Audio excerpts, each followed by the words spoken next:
कोई मैनू गाइड करने वाला नहीं सी है, लेकिन मैं बहुत सीरीयस सी क्योंकि हुण कोई गलती नहीं होनी चाहिए। तुसी अपना काम छड्ड के फॉरन गए, फॉरन च तुसी कुछ करन लगे, फिर वापस आ गए, इहदे बाद हुण तीसरा चांस उपर वाले नहीं देना। तो इस करके आई वर्क वेरी हार्ड और लाइन क्लीयर होगी मेरी कि हुण इसे विच ही मैं वो करांगा। और कीता मैं फिर एक्टिंग कोर्स किते, डांसिंग कोर्स किते जो अवेलेबल सी, और बहुत सारी चीज़ें तो मेरे को सी, फिटनेस मेरे को सी, कराटे का एक्सपीरियंस सी, रनिंग वनिंग ये सब चीज़ें मेरे को सी, तो कॉम्बिनेशन जल्दी तैयार हो गया। देखिए साउथ का सबसे बड़ा ये है कि उत्ते साढ़े जान नाल नहीं होंदा, वो बुलाते हैं जो उन्होंने चंगा लगता है उन्होंने बुलाते हैं। इस करके उत्ते स्ट्रगल वास्ते कोई नहीं जाता, वही लोग एक्टर उत्थे वहाँ गए जिन्होंने उन्होंने लभ्या ढूंढिया और काम दिता। बाकी इंडस्ट्री फॉर अस साडे लई चैलेंज हो जाता सी क्योंकि लैंगुएज दूसरी हुंदी सी, कुछ तरीके बने दे सी किस तरह उन्होंने कर सकते हैं असी। कुछ चीज़ों का चैलेंज जो मैं अपनी गल करा तो मैं उन्होंने चैलेंज ले लिया कि मैं ज़्यादा तो ज़्यादा बोलने की कोशिश कराँगा, फिर वो तरीके लभे कि किस तरह बोल सकते हैं, किस तरह कर सकते हैं, किस तरह याद रखते हैं। वो अज भी मैं उस तरह ही कर रहा। असी कोई चॉकलेटी बॉय नहीं है, तो बिना जूतियों के दौड़ना, खेलना, फुटबॉल खेलना, छलांगा मारनिया, मुझे लगता है उधर का वो जरा उस वक्त ना तो महसूस सानू कुछ होंदा सी, लेकिन मैं अज अगर शरीर के बारे समझा तो शायद वही ताकत है साडी। शरीर तो वही जिदा ना तुसीं बनाते हो। रोंदे जो तुसीं काफ़ी मेहनत करते हो, उन्होंने दौरान में तुसीं मक्खन दी टिक्कियां ने बटर मार्केट तो जाके लैके आते होंदे। तू कि अच्छे कुछ सुन के आया, तू सारा तेन पता है। वो बटर की पेटी चकनी मैं इतने मोढे ते रखनी, और उत्ते मेरे ख्याल कम से कुछ नहीं तो 5-6 किलोमीटर ना तो उस तरह ही ट्रैक सूट पा के जाना और पाना, और फिर उन्हें चक के लिया दौड़ते दौड़ते आना। मैं मतलब मौका लगता सी किसी तरह, क्योंकि मेरे अंदर जी स्पोर्ट्स मैन सी मेरा वो कभी चैन नाल नहीं सी पैंदा।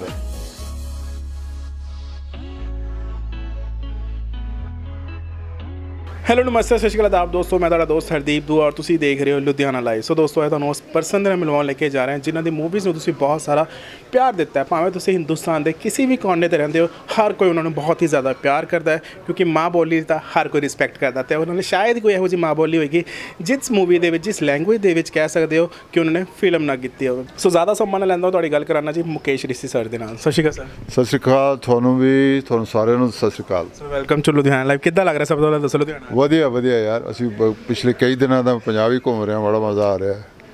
ਅੱਛਾ, ਬਹੁਤ ਸਾਰੀਆਂ ਯਾਦਾਂ ਤੁਹਾਡੇ ਪੰਜਾਬ ਦੇ ਨਾਲ ਜੁੜੀਆਂ ਹੋਈਆਂ ਨੇ। ਅਗਰ ਗੱਲ ਕਰੀਏ ਤੁਹਾਡੇ ਥੋੜ੍ਹੀ ਜਿਹੀ ਪ੍ਰੋਫਾਈਲ ਦੇ ਉੱਪਰ, ਤੇ ਤੁਹਾਡੀ ਸਕੂਲਿੰਗ ਕਿੱਥੇ ਹੋਈ, ਸਕੂਲ ਦੇ ਆਪਣੀ ਜਨਮ ਕਿੱਥੇ ਹੋਇਆ ਤੁਹਾਡਾ? ਮੈਂ ਹੂੰ ਜੰਮੂ ਦਾ, ਸਕੂਲਿੰਗ ਵੀ ਮੇਰੀ ਉੱਥੇ ਹੋਈ ਹੈ। ਮੈਂ ਕਾਲਜ ਵੀ ਗਿਆ ਸੀ, ਲੇਕਿਨ ਮੈਂ ਸਪੋਰਟਸ ਖੇਡਦਾ ਸੀ ਉੱਥੇ।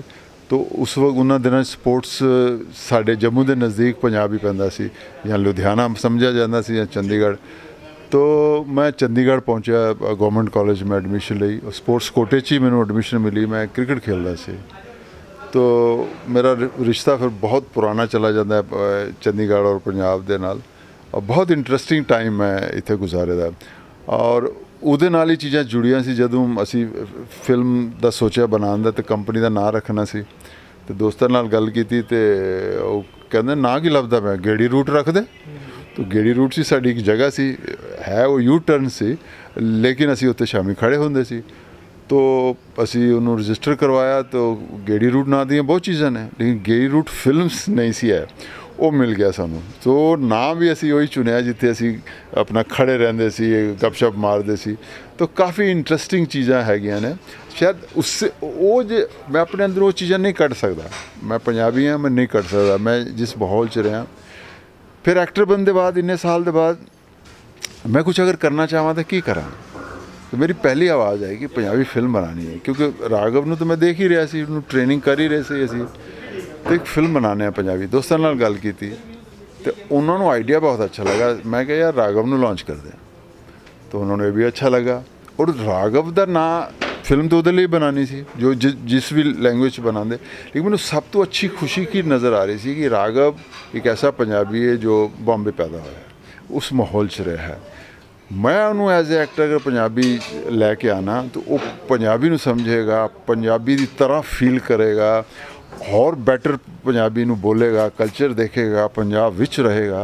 मुझे लगा कि मैंने दो फायदे हो रहे हैं एज एन एक्टर, और जिहड़ी चीज़ हर माँ बाप चाहता है बच्चा अपनी माँ बोली ਆਪਣਾ ਕਲਚਰ ਜਿਹੜਾ ਹੈ ਉਸ ਨੂੰ ਅੱਛੀ ਤਰ੍ਹਾਂ ਸਮਝ ਕੇ ਆਪਣੇ ਕਲੇਜੇ ਨਾਲ ਲਾ ਕੇ ਰੱਖੇ तो वो वजह सी राघव ਨੂੰ ਲਾਂਚ ਕਰਨ ਦਾ। ਸਰ ਬਿਲਕੁਲ ਮੈਂ ਰਾਘਵ ਕੋਲ ਦੁਬਾਰਾ ਆਉਣਾ ਸਰ ਵਾਪਸ ਤੁਹਾਨੂੰ ਕਾਲਜ ਲੈ ਕੇ ਜਾ ਰਿਹਾ ਬਿਕੋਜ਼ ਕਾਲਜ ਦੇ ਵਿੱਚ ਤੁਸੀਂ ਕਹਿੰਦੇ ਲੰਬੇ ਕੱਦ ਦਾ ਫਾਇਦਾ ਵੀ ਹੁੰਦਾ ਨੁਕਸਾਨ ਵੀ ਹੁੰਦਾ ਕਿਉਂਕਿ ਸ਼ੁਰੂਆਤ ਦੇ ਵਿੱਚ ਜਦੋਂ ਤੁਸੀਂ ਕਾਲਜ ਗਏ ਸੀ ਤਾਂ ਡੀਏਵੀ ਤੁਸੀਂ ਸਿਲੈਕਟ ਕੀਤਾ ਸੀ ਪਰ ਤੁਹਾਡੀ ਤਾਂ ਸਿਲੈਕਸ਼ਨ ਨਹੀਂ ਹੋ ਪਾਈ ਸੀ। ਹਾਂ ਨਹੀਂ ਹੋ ਪਾਈ ਸੀ ਪਤਾ ਨਹੀਂ ਕਿਵੇਂ ਉਹਨਾਂ ਕਹਿਤਾ ਤੈਨੂੰ ਐਡਮਿਸ਼ਨ ਨਹੀਂ ਮਿਲਣੀ ਤੂੰ ਲੰਬਾ ਬਹੁਤ ਹੈ और मैंने समझ नहीं आया मैं की बोला जम्मू तो छोटा शहर ही है मैं कहा नहीं सर मैं बाहरों आया बड़े लंबे लंबे जवान देखे मैं तो यानी वो गल बनी नहीं है क्योंकि डेवी कॉलेज नंबर 1 सी स्पोर्ट्स विच हाँ तो फिर मेरे एक होर जम्मू के रांझी खेलते सी थे इलैक्ट्रिसिटी बोर्ड विच फिर मैं उन्होंने कोल गया तो उन्होंने मैं जम्मू खेलता सी तो उन्होंने कहा इस तरह मैंने थोड़ी गाइडेंस चाहिए तो उन्होंने कहा कोई नहीं तू अपना उत्थे गवर्नमेंट कॉलेज चला जा उन्होंने गवर्नमेंट कॉलेज मैनू भेजा और उन्होंने गल भी की स्पोर्ट्स जेडे इंचार्ज सन तो उन्होंने मेरी हर चीज़ ठीक लगी तो वो फिर मैनू उस वक्त उन्होंने मेरी हेल्प करके मैनू स्पोर्ट्स कोटे च एडमिशन दिलवाई। दोस्तों मैं ਤੁਹਾਨੂੰ ਦੱਸਦਾ ਕਿ ਸਰ ਜਦੋਂ ਐਡਮਿਸ਼ਨ ਦਾ ਸਰ ਨੇ ਲੈ ਲਈ ਲੇਕਿਨ ਇੰਨਾ ਨਾਮ ਰੋਸ਼ਨ ਕੀਤਾ ਕਿ ਸਰ ਉੱਥੇ ਕਹਿ ਲਓ ਕਿ ਵਾਈਸ ਜਿਹੜੇ ਨੇ ਕੈਪਟਨ ਵੀ ਬਣੇ ਰਹੇ ਉਸ ਟੀਮ ਦਾ ਕ੍ਰਿਕਟ ਦੀ ਸਪੈਸ਼ਲੀ ਔਰ ਐਥਲੀਟ ਔਰ बॉडी बिल्डिंग वगैरह। मैं college up to vice captain तक मैं गया और क्योंकि पता नहीं ਅਸੀਂ ਖੇਲਦਾ ਸੀ ਬਚਪਨ ਉਦਾਂ ਦਾ ਗੁਜ਼ਰਿਆ ਸੀ ਤੇ ਐਥਲੀਟ ਵੀ ਨੈਚੁਰਲੀ ਸੀ ਕਿਉਂਕਿ ਖੇਤਾਂ 'ਚ ਦੌੜ ਲੈਣਾ ਜਾਂ ਖੁੱਲੀ ਜਗ੍ਹਾ ਦੇ ਵਿੱਚ ਘਰ ਸੀ ਪੇੜਾਂ 'ਤੇ ਚੜ੍ਹ ਕੇ ਫਰੂਟ ਵੀ ਬਹੁਤ ਖਾਦੇ ਤੋੜੇ ਹਾਂ ਬਹੁਤ ਜ਼ਿਆਦਾ ਉਦਾਂ ਦਾ ਹੀ ਬਚਪਨ ਗੁਜ਼ਰਿਆ ਹੋਇਆ ਚਾਹੇ ਉਹ ਜਾਮੁਨ ਹੋਏ ਅਮਰੂਦ ਜਾਂ ਅੰਬ ਖਾਣੇ ਇੱਦਾਂ ਦੀ ਜ਼ਿੰਦਗੀ ਗੁਜ਼ਰੀ ਹੋਈ ਸੀ ਕਿ ਚਾਕਲੇਟੀ ਬॉय नहीं ਆ तो बिना जूतियां दे दौड़ना खेलना फुटबॉल खेलना छलांगा मारनियां मुझे लगता है उदा वो जड़ा उस वक्त ना तो महसूस सानू कुछ हुंदा सी लेकिन मैं अज अगर शरीर के बारे समझां तो शायद उही ताकत है साडी शरीर तो उही जिद्दां दा तुसीं बनांदे हो ਉਹਨੂੰ। और सर अगर गल करिए तो खाना पीना भी ਤੁਹਾਡੇ ਘਰ बहुत सोहना ਚੱਲਦਾ ਸੀ ਉਹਨਾਂ ਦਿਨਾਂ ਦੇ ਵਿੱਚ। ਖਾਣਾ ਇਹੋ ਸੀ ਖੁੱਲੇ ਘਰ ਹੁੰਦੇ ਸਨ ਸਬਜ਼ੀਆਂ ਲੱਗਦੀਆਂ ਸਨ ਸਾਹਮਣੇ ਫਰੂਟ ਲੱਗਦੇ ਸਨ ਸਾਹਮਣੇ तो ਇਹ ਬਹੁਤ ਬੜਾ ਐਡਵਾਂਟੇਜ ਹੁੰਦਾ ਸੀ ਕਿ ਤੁਸੀਂ ਇਸ ਕਰਕੇ ਅੱਜ ਤੱਕ ਵੀ ਮੇਰੀ ਫੂਡ ਹੈਬਿਟ ਨੂੰ ਮੈਂ ਚੇਂਜ ਨਹੀਂ ਕਰਦਾ। ਲੋਕਾਂ ਦੇ ਘਰ ਨਿੰਬੂ ਪਾਣੀ ਜੱਗ ਦੇ ਵਿੱਚ ਬੰਦਾ ਤੁਹਾਡੇ ਘਰ ਨਿੰਬੂ ਪਾਣੀ ਬਾਲਟੀਆਂ 'ਚ ਬੰਦਾ ਹੁੰਦਾ ਸੀ। आपने तुरंत तो सब कुछ पता है हाँ क्योंकि जॉइंट फैमिली सी और ਅਸੀਂ ਮਾਵਾਂ ਭਾਵੇਂ ਪੜ੍ਹੀਆਂ ਲਿਖੀਆਂ ਨਹੀਂ ਸੀ ਲੇਕਿਨ ਪਤਾ ਸਭ ਸੀ ਉਹਨਾਂ ਨੂੰ ਕਿ ਕਿਉਂ ਨਿੰਬੂ ਪਾਣੀ ਦਿੱਤਾ ਜਾ ਰਿਹਾ ਹੈ ਕਿਉਂਕਿ ਪਸੀਨਾ ਨਿਕਲਦਾ ਹੈ ਇਹ ਹੈ ਹੋਰ ਨਮਕੀਨ ਦਿੰਦੇ ਸਨ ਤਾਂ ਨਿੰਬੂ ਪਾਣੀ ਘੋਲਿਆ ਹੁੰਦਾ ਸੀ ਉਹਦੇ 'ਚ ਤੁਸੀਂ ਪੀਓ ਯੈਸ ਉੱਦਾਂ ਦਾ ਬਚਪਨ ਹੈ ਮੇਰਾ। ਸਰ ਅਗਰ ਗੱਲ ਕਰੀਏ ਤੁਹਾਡੇ ਫੈਮਿਲੀ ਬਿਜ਼ਨਸ ਦੀ ਜੋ ਕਿ ਮੁੰਬਈ ਦੇ ਵਿੱਚ ਰਿਹਾ ਤੁਹਾਡੇ ਚਾਚਾ ਜੀ ਦਾ ਔਰ ਤੁਹਾਡੇ ਡੈਡੀ ਦਾ ਤੇ ਉਹਨੂੰ ਤੁਸੀਂ ਕਿੰਨਾ ਉਸ ਸਮੇਂ ਇੰਜੋਏ ਕੀਤਾ ਆਫਟਰ ਸਟੱਡੀ ਕੰਪਲੀਟ ਕਰਨ ਤੋਂ ਬਾਅਦ। ਸਟੱਡੀ ਦੇ ਬਾਅਦ ਮੈਂ ਬੰਬੇ ਚਲਾ ਗਿਆ ਮੇਰੇ ਕੋਲ ਚੋਇਸ ਸੀ ਕਿਉਂਕਿ ਦੋਨੋਂ ਬ੍ਰਦਰ ਜੰਮੂ ਔਰ ਬੰਬੇ ਦਾ ਬਿਜ਼ਨਸ ਵਾਰੀ ਸ਼ੇਅਰ ਕਰਦੇ ਸਨ लेकिन बॉम्बे की एक अट्रैक्शन रही सी मैं बॉम्बे कुछ साल कम करने की कोशिश की थी मैनू खास मज़ा नहीं आया मैं अपने एडजस्ट नहीं कर पाया फिर मैनू फैमिली बिजनेस का सर जो तुसीं स्टोन कुआरीज का और ट्रांसपोर्ट होंदी है स्टोन कुआरीज का काम सी साडा जम्मू च मेरे ख्याल असीं सब तो पहले सी जिन्होंने स्टोन क्रशर लगाए सी नदियां दा पत्थर नू तोड़ना फिर वो काम कहते कि 6 महीने का ही सीगा 3 महीने थोड़े फादर और चाचा की ड्यूटी वो बॉम्बे का सी क्योंकि बरसात होंदी सी 3-4 महीने की ना तो उन्होंने ना बॉम्बे रिक्लेम हो रहा सी तो मिट्टी उट्टी का बहुत काम होंदा सी तो 3-4-5 महीने ਕੰਮ ਹੁੰਦਾ ਸੀ ਉਹਦੇ ਬਾਅਦ ਫਿਰ 2-3 ਮਹੀਨੇ ਬੰਦ ਹੋ ਜਾਂਦਾ तो दोनों ਭਰਾ ਆਪਸ ਦੇ ਵਿੱਚ ਉਸ ਤਰ੍ਹਾਂ ਕਰਦੇ ਸੀ।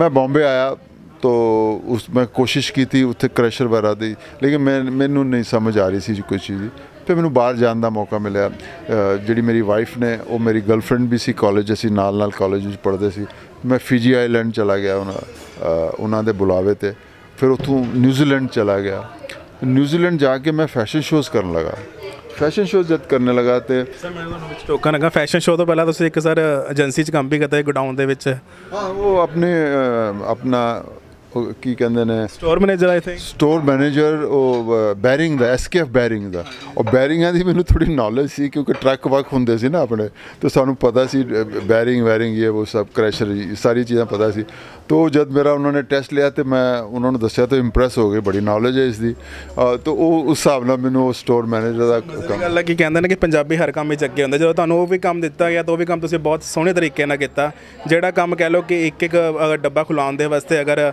20 दिन 25 दिन लगता है तुसीं 6 दिन सारे खोल के ख़त्म करते ਉਹ ਹਾਂ ਕਿਉਂਕਿ ਮੈਂ ਕੰਮ ਕੋਈ ਹੁੰਦਾ ਨਹੀਂ ਸੀ ਖਾਸ क्योंकि उत्थे तो हर चीज़ डिसिपलिन है ना, हर चीज़ मशीनरी है, तुसी कुछ फिजिकल वर्क तो करते नहीं है, वो फटाफट हो जाता सी। ਇੱਥੇ ਆਉਣ ਤੋਂ ਪਹਿਲਾਂ ਤੁਸੀਂ ਫਾਈਨਲੀ ਆਪਣੀ ਵਾਈਫ ਦੇ ਉੱਧਰ ਸਹੁਰੇ ਘਰ ਵੀ ਕਹਿ ਲਓ ਕਿ ਸਮਾਰਟ ਮਾਰਕੀਟ ਬਣਾ ਕੇ ਉੱਥੇ ਵੀ ਕੰਮ ਕੀਤਾ ਸੀ ਆਪਣੀ ਸਮਾਰਟ हाँ, ਮਾਰਕੀਟ। मेरे my father in law was very kind with us। उन्हें साड़ी एसोसीएशन साड़ी बहुत रिस्पैक्ट भी दी और उन्होंने मेरी हेल्प भी की थी।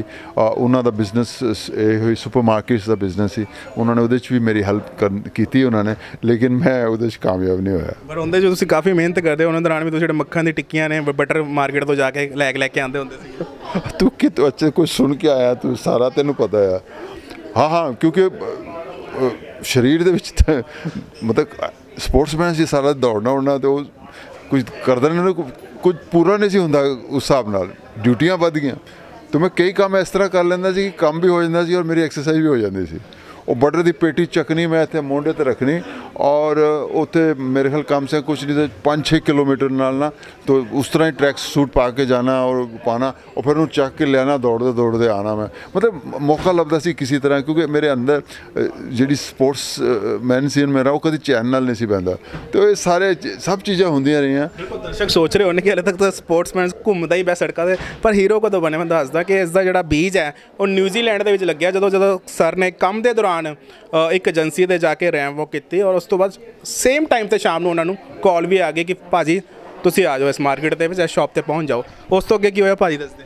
ਹਾਂ ਹੋਇਆ ਸੀ ਇਸ ਤਰ੍ਹਾਂ, ਮੈਨੂੰ ਇੱਕ ਸਟੋਰਸ ਭੇਜਿਆ ਗਿਆ ਕਿ ਉੱਥੇ ਕੱਪੜੇ ਟਰਾਈ ਕਰ ਲਓ। ਫੋਰਨ 'ਚ ਜ਼ਿਆਦਾਤਰ ਰੈਡੀਮੇਡ ਕੱਪੜੇ ਹੁੰਦੇ ਨੇ, ਤੁਹਾਡੇ ਲਈ ਬੰਦੇ ਨਹੀਂ ਹੈ। ਤਾਂ ਉਸ ਦਿਨ ਮੇਰੇ ਸਾਈਜ਼ ਦਾ ਸੂਟ ਹੀ ਅਵੇਲੇਬਲ ਨਹੀਂ ਸੀ ਹੈ। ਥੋੜਾ ਅਜੀਬ ਲੱਗਾ ਮੈਨੂੰ, ਲੇਕਿਨ ਇੱਕ ਕੌਨਫੀਡੈਂਸ ਵੀ ਆਇਆ ਯਾਰ ਕਿ ਪਹਿਲੇ ਹੀ दिन ਮੈਨੂੰ ਕੰਮ ਮਿਲ ਗਿਆ, ਇਹਦਾ ਮਤਲਬ maybe I have something. तो वो जो जितने भी मैं फैशन शोज़ होते किए ना, उन्होंने मेरे अंदर एक कॉन्फिडेंस भरिया।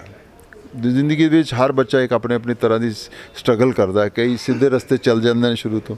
मैं वो बच्चा रहा जिन्होंने समझ नहीं सी आ रहा कि किया जाए, जो कर रहे हो वो चंगा नहीं लग रहा इधर, लेकिन फैशन शोज़ करने में मेरे अंदर फीलिंग आई कि that's what I want to do। ਪਰ ਸਰ ਉੱਥੇ ਆ ਕੇ ਕਹਿੰਦੇ ਨਾ ਕਿ ਤੁਸੀਂ ਪਿੱਛੋਂ ਜਿਸ ਤਰ੍ਹਾਂ ਚੱਲਦੇ ਆਏ ਹੋ, ਬਟ ਤੁਹਾਡੀ ਜਰਨੀ ਕਹਿੰਦੇ ਡੈਸਟੀਨੇਸ਼ਨ ਕੁਝ ਹੋਰ ਹੀ ਡਿਮਾਂਡ ਕਰ ਰਹੀ ਸੀ, ਲੇਕਿਨ ਉੱਥੇ ਜਾ ਕੇ ਵੀ ਤੁਹਾਡੇ ਇਰਦ ਗਿਰਦ ਬਹੁਤ ਸਾਰੇ ਆਪਸ਼ਨਸ ਆ ਗਏ। ਇੱਕ ਤੁਹਾਡੀ ਸਿਸਟਰ ਦੀ ਮੈਰਿਜ ਆ ਗਈ, ਇੱਕ ਤੁਸੀਂ ਆਸਟ੍ਰੇਲੀਆ ਜਾਣ ਬਾਰੇ ਸੋਚ ਰਹੇ ਸੀ ਕਿ ਮੈਂ ਆਸਟ੍ਰੇਲੀਆ ਜਾਵਾਂ ਜਾਂ ਨਾ ਜਾਵਾਂ, ਇੱਕ ਤੁਸੀਂ ਸੋਚ ਰਹੇ ਸੀ ਕਿ ਹੁਣ ਇੰਡੀਆ ਜਾ ਕੇ ਕੰਮ ਕਰਾਂ ਕਿਉਂਕਿ ਮੇਰਾ ਹੁਣ ਇੱਥੇ ਕਿਉਂਕਿ ਬਿਜ਼ਨਸ ਵੀ ਮੈਂ ਕਰਨਾ ਨਹੀਂ ਚਾਹੁੰਦਾ, ਔਰ ਫਾਈਨਲੀ ਜੌਬ ਜਿਹੜੀ ਤੁਸੀਂ ਕਰ ਰਹੇ ਹੋ ਉਹਦੇ ਤੁਹਾਨੂੰ ਉਸ ਤੋਂ ਨੈਕਸਟ ਲੈਵਲ ਨਜ਼ਰ ਨਹੀਂ ਆ ਰਿਹਾ ਸੀਗਾ। नहीं वो जरूर सी, वो एक ऐसी स्टेज आ गई थी जिस एक डिसीजन लेना सी फॉर द गुड, मतलब ਹੁਣ ਸੈਟਲ ਹੋ ਜਾਣਾ ਚਾਹੀਦਾ। ਲੇਕਿਨ ਉਹ ਜਿਹੜਾ ਜਿਸ ਚੀਜ਼ 'ਚ ਮੈਨੂੰ ਕੌਨਫੀਡੈਂਸ ਆ ਰਿਹਾ ਸੀ, ਉਸ ਚੀਜ਼ ਵਾਪਸ ਬੰਬੇ ਮੈਨੂੰ ਲੈਣ ਆ ਰਹੀ ਸੀ। ਫਿਰ ਉਸ ਤੋਂ ਬਾਅਦ ਫਿਰ ਅਸੀਂ ਡਿਸਾਈਡ ਕੀਤਾ, ਮੇਰੀ ਵਾਈਫ ਸੀ ਉਹਨਾਂ ਨਾਲ ਡਿਸਾਈਡ ਕੀਤਾ। फिर उन्होंने कहा नहीं ठीक है, क्योंकि कुछ तो करना है जो तुम्हें ठीक लगे। फिर शादी भी सी, शादी के उस तक डिसीजन ले लिया कि ना शादी के बाद आप बॉम्बे के सीरीयसली इस चीज़ को फॉलो करांगा।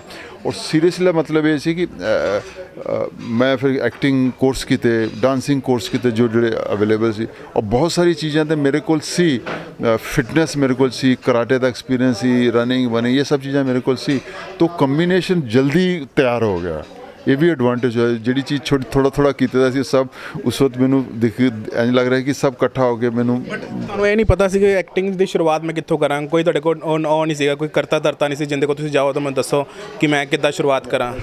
कोई मैनू गाइड करने वाला नहीं सी है, लेकिन मैं बहुत सीरीयस सी, बहुत सीरीयस सी, क्योंकि हुण कोई गलती नहीं होनी चाहिए। तुसी अपना काम छड्ड के फॉरन गए, फॉरन च तुसी कुछ करन लगे, फिर वापस आ गए, इहदे बाद हुण तीसरा चांस उपर वाले नहीं देना। तो इस करके आई वर्क वेरी हार्ड और लाइन क्लीयर हो गई मेरी कि हुण इसे विच ही मैं वो करांगा। और कीता ਦੋ ਕੁੜੀਆਂ ਦੀ ਸਪੋਰਟ ਕਾਫੀ ਵਧੀਆ ਰਹੀ।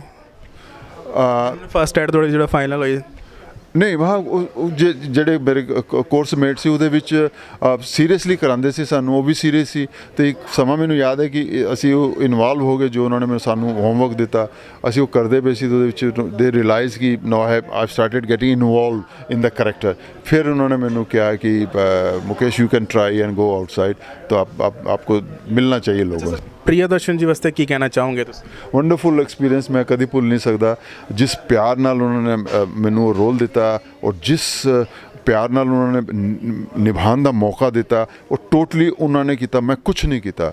उन्होंने जिस तरह मैनू प्रिपेयर किया वही चीज़ मेरे सामने आई, लेकिन वो मेरे उस करैक्टर के नाल खड़े रहे, क्योंकि मेरे सामने सारे सीनियर सी, अमरीश पुरी साहब, जैकी श्रॉफ, राज बब्बर साहब, डिम्पल कपाड़िया जी, लेकिन वो मेरे करैक्टर नाल कोई छेड़छाड़ ना होए, उन्होंने इसका पूरा ख्याल रखा और एक लाइन भी मेरी चेंज नहीं होने दी। दिस इज़ ये मेरे लिए बहुत वड्डी चीज़ थी उस वक्त, क्योंकि मैं तो अपना बोलने लायक नहीं सी, मैं तो कुछ गलती कर नहीं सी सकता, लेकिन ही वॉज विद मी। इस मौके तो राज भाजी ने भी होटल आके तो मैसेज दिता, समझाया सी कुछ आके कि तुम मेरी गल ध्यान ना सुन, अगर तू स्क्रिप्ट पढ़ ली तो। हाँ हाँ, उन्हें राज जी की गाइडेंस मिली सी मैनू कि मैं स्क्रिप्ट पढ़ी दी है, तुसा पढ़ी है? मैं कहनी जी मैं नहीं पढ़ी। कहता नहीं काका ये हैगा, जब तू पठानी सूट पा लिया ना बस फिर तू ही है, किसी के बारे परवाह ना करी, कौन सीनियर है तेरे सामने, कोई कुछ नहीं, बस तू ही है, क्योंकि तेरा रोल इन्ना पावरफुल है। उसकी बहुत हेल्प हुई सी मैनू। यही चीज़ तुसी वापस अपनाई जो धर्मिंदर जी का शॉट तुहानू मिलिया और इत्थे तक धर्मिंदर जी की फोटो तुहाडे घर अलमारी च लगी है? तू कितों पढ़ के आ गया यार? हाँ, धर्म जी मेरे हीरो ने भाई, धर्म जी स्टार, तू याद दिला रहा तो याद आ रहा। धर्म जी ने पहले दिन की शूट सी तो पहला तो यही बंदा सी कि नवा बंदा फट जाए तो उन्होंने पैर छू के आए, लेकिन जो भी मेरी खोपड़ी चलती सी उस वक्त वो फॉर माई गुड ही चली। और मैं दिमाग सोचा कि मैं इस तरह नहीं जाना, इस तरह मैं जाऊँगा तो गड़बड़ हो जानी सारी। मैं अपना लाइनें प्रिपेयर करता रहा, सीन प्रिपेयर करते रहा। जिस तरह मेरा सीन खत्म हुआ उसके बाद फिर मैं भाजी के पैर छूए, और यही सी कि जिस तू पहला घबरा गए तो फिर बड़ा मुश्किल हो जाना, तो उसनू बचाने वास्ते मैं पूरा उस तरह करके गया। फिर बाद में उन्होंने पैर छूए, उन्होंने आशीर्वाद दिता। वापस आने साउथ दी इंडस्ट्री वाल कि साउथ दी इंडस्ट्री बहुत सारे पंजाबीज उत्थे जा रहे हैं, सोनू सूद भाजी हो गए, राहू देव हो गए, बहुत सारे जा रहे उत्थे। लैंग्वेज किद्दां तुसीं कमांड करते हो, लैंग्वेज किद्दां तुहानूं समझाते, किन्नी को हेल्प करती साउथ दी इंडस्ट्री तुहाडी? देखिए साउथ का सबसे बड़ा ये है कि उत्थे साढ़े जान नाल नहीं होंदा, वो बुलाते हैं जो उन्होंने चंगा लगता है उन्होंने बुलाते हैं। इस करके उत्थे स्ट्रगल वास्ते कोई नहीं जाता, वही लोग एक्टर उत्थे वहाँ गए जिन्होंने उन्होंने लभ्या ढूंढिया और काम दिता। बाकी इंडस्ट्री फॉर अस साढ़े लिए चैलेंज हो जाता सी, क्योंकि लैंग्वेज दूसरी होंदी सी, कुछ तरीके बने दे सी किस तरह उन्होंने कर सकते हैं असी।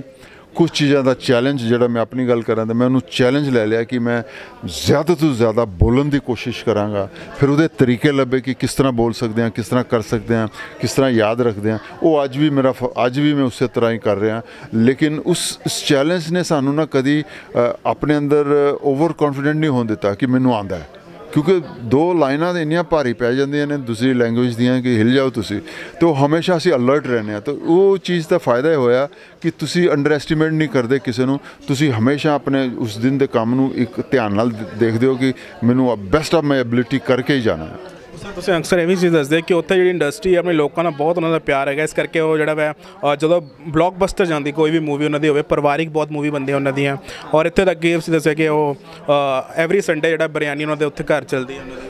वो है वो अपने स्टार्स जोड़े ने उन्होंने अपने फैन क्लब्स ने, और कई बार मैं ऐसा देखा भी है कि जोड़े स्टार्स ने उन्होंने संडे मोस्टली होन ना होन वो कुछ लोगों का उन बिरयानी बनती है, अगर होंगे ने तो फोटो खिंचवाते हैं, नहीं होंगे तो जोड़े आते हैं फैंस वो खा के जाते हैं। और बकायदा उन्होंने रजिस्टर बने दे ने जिहदे एग्जैक्टली पता है कि इतना फैन बैंक है इत्थे फलानी जगह। ये बड़ी कमाल की चीज़ होती है। किस तरह दे साउथ इंडस्ट्री और अपनी Bollywood industries our industry same, लेकिन उस वक्त जदों मैं उत्थे गया तो उन्होंने स्टेट इंडस्ट्री समझा जाता सी, बॉलीवुड नूं बहुत उच्चा, लेकिन अज उन्होंने इन्नी मेहनत की है हर लैंग्वेज विच, इतनी स्टेट हर जगह ने इन्नी मेहनत की कि वो सब बॉलीवुड के सामने एकदम खड़ियाँ हो गए ने, चाहे पंजाबी सिनेमा हो, तेलुगु तमिल मलयालम हो, वो सब बॉलीवुड के बराबर खड़ियाँ ने। नीडर फिल्म वास्ते जाते हैं, की कहना चाहोगे? नीडर फिल्म के विच बेटे नूं लॉन्च किया है राघव ऋषि नूं, और कुलनूर बरार जी लुधियाने की अपनी कुड़ी हैगी। और ये मैं दसिया गल्लां च दसिया कि मैं क्यों किया, क्योंकि मैनू खुशी होनी सी कि बेटा पंजाबी समझेगा, उस माहौल च रहेगा। लेकिन इसनू असी बड़ी शिद्दत नाल बड़े प्यार नाल इनू बनाया है, और मैं उम्मीद करदा कि साडी वो मेहनत जिहड़ी है तुहानू जरूर दिखेगी। पर उहदे लई मैं अपील करांगा कि तुसी प्लीज़ थिएटर च आओ, क्योंकि थिएटर च आओगे तां ही साडी इंडस्ट्री का जिहड़ा साडा काम बनाउण दा, थोड़ा काम थिएटर च आके देखण दा, ये तां ही वधूगा अगे। इस ज़रूरत भी है। मैं चाहना कि थिएटर च तुसी आके साडी फिल्म नीडर नू 12 मई नू देखो। ਔਰ ਇਹਦੇ ਤੁਹਾਡਾ ਕਿਰਦਾਰ ਉਹਦੇ 'ਚ ਕੀ ਥੀਮ ਕੀ ਚੱਲ ਰਹੀ ਫਿਲਮ ਦੇ? ਮੈਂ ਦੇਖ ਰਿਹਾ ਕਿ ਕ੍ਰੀਏਟਿਵ ਤੇ ਬਹੁਤ ਸਾਰੇ ਬੰਦੂਕਸ ਪਕੜੀਆਂ ਹੋਈਆਂ। It's a father and son story, it's a father and son story. ਔਰ ਇੱਕ ਸਮੇਂ ਆ ਜਾਂਦਾ ਹੈ ਕਿ ਜਦੋਂ father is in big trouble, ਔਰ ਕਿਸ ਤਰ੍ਹਾਂ ਉਹਦੀ ਬੇਟਾ ਜਿਹੜਾ ਹੁੰਦਾ ਕਿਸ ਤਰ੍ਹਾਂ ਉਹਦੀ ਹੈਲਪ ਕਰਦਾ ਹੈ, ਔਰ ਉਹ ਉਹੀ ਕਹਾਣੀ ਹੈ, ਉਹੀ ਉਸ ਨੂੰ ਨਿਡਰ ਬਣਾਉਂਦਾ ਹੈ, ਇਸ ਸਿਚੁਏਸ਼ਨ ਨੂੰ ਉਹ ਨਿਡਰ ਬਣਦਾ। Thank you sir, thank you dear, all the best. So ਦੋਸਤੋ ਅਸੀਂ ਆਸ ਕਰਦੇ ਕਿ ਤੁਹਾਨੂੰ ਸਾਡਾ ਦਾ ਪ੍ਰੋਗਰਾਮ ਬਹੁਤ ਹੀ ਵਧੀਆ ਲੱਗਿਆ। ਲੁਧਿਆਣਾ ਦੇ ਪੇਜ ਨੂੰ ਲਾਈਕ ਕਰੋ, ਸਬਸਕ੍ਰਾਈਬ ਕਰੋ, ਪ੍ਰੋਗਰਾਮ ਵਧੀਆ ਲੱਗੇ ਸੋ ਪਲੀਜ਼ ਸ਼ੇਅਰ ਜ਼ਰੂਰ ਕਰੋ। ਸੋ ਕੈਮਰਾ ਪਰਸਨ ਹਰਜੀਤ ਦੇ ਨਾਲ ਹਰਦੀਪ ਦੁਆ ਨੂੰ ਦਿਓ ਇਜਾਜ਼ਤ। ਧੰਨਵਾਦ, ਜੁੜੇ ਰਹੋ ਲੁਧਿਆਣਾ ਲਾਈਵ ਦੇ ਨਾਲ।